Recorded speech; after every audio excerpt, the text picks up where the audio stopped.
Hey guys, how's it going? Inyala here. I'd just like to start off by saying apologies for the cold. I know how lovely it sounds, but hopefully it won't be too long. So, with that being said, we'll dive right in. This week I've decided to make another free rack. It's a rack based off violin samples. There will be both a simpler and a sampler version available, so if you haven't got a sampler, you'll still be able to use it. I'll also be uploading the same for my previous rack, which is the steel drums that I'd made.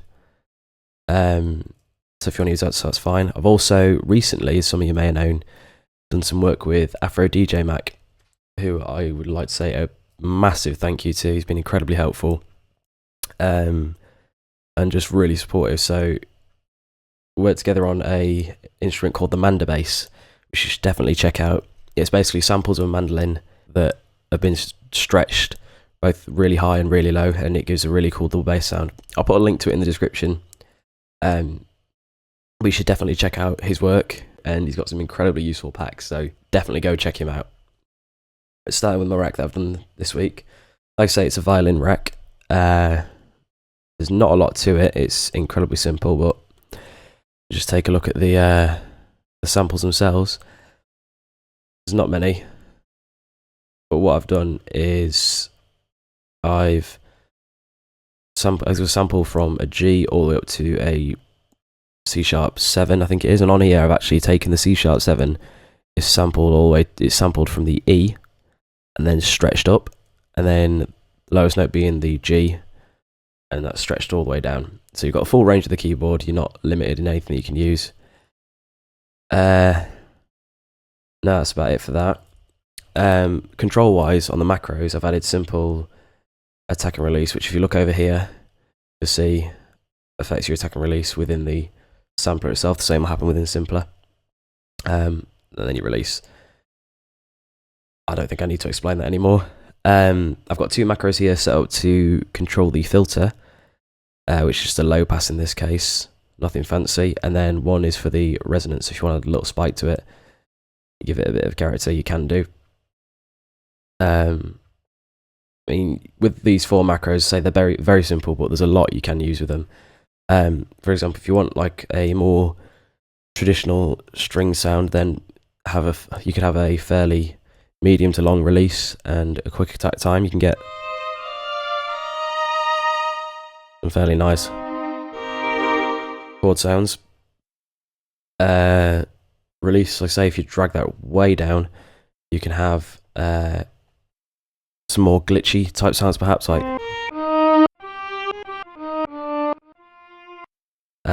all this is velocity sensitive as well, so no matter how quiet you play, you can still express yourself a bit more. Again, the low pass, not a lot to it. Add the resonance as well. Fairly useful.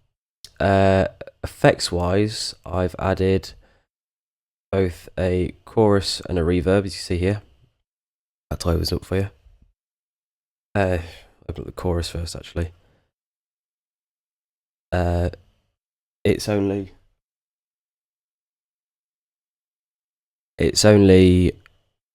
a dry wet mix is the signal you got set up, so 100% wet and then completely dry. But I think if you mix it in subtly, and perhaps with your low pass or with a longer release and stuff like that, you can get some fairly 80s sounding synths maybe.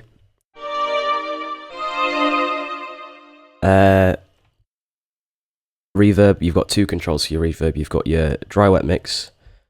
Open those up now. Yep, your dry wet mix C. Yeah. It's that by accident. Ooh. Get rid of that. And then your decay level as well. So you can have 60%, 60 seconds, sorry, or nothing. 200 milliseconds or something, which obviously wouldn't notice. You can get some really interesting sounds with this, especially if you couple it with perhaps your low pass and your resonance. It's perhaps really good for some really atmospheric sounds. and chord swells and pads and stuff like that, so hopefully that's useful. Just turn that off.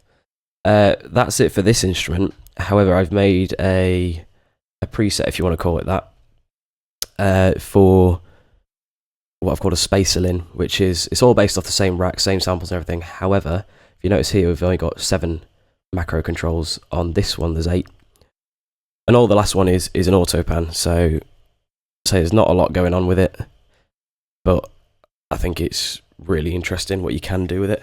So hopefully that side to side panning is pretty interesting to some people, at least, maybe. Then I say your reverb, because the decay time is set at 60, that's running through. You can have some sustained chords like that. Or if you take your reverb completely off, you've just got that, turn your release down.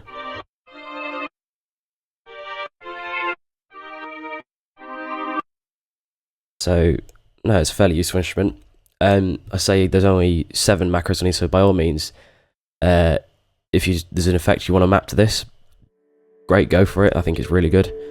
If there's any effects on it you don't like the sound of, replace them, mix them up, do whatever you want to these. And please, when you do, let me know. I'd be really interested to see what you've done with them. And if you make any tracks as well, show me them. I'd be more than interested, more than happy to help. Incredibly interested in them. So I mean, in terms of that, there's not a lot.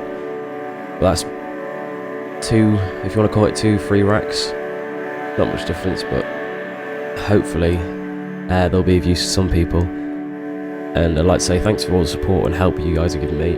It really does mean a lot, knowing that these are of some use to people.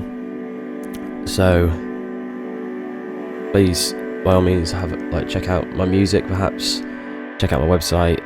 If you've got any issues or anything you need help with, email me. I'll put that in the link below. I'll put all that in the description below, sorry. Or send me a message on YouTube, whatever you feel you need to do. I'll be more than happy to help with anything if I can. So that's it for now. I'd just like to say thank you again, and hopefully I'll be releasing some more racks soon. I've got a couple in the making. But that's it for now, so thank you a lot.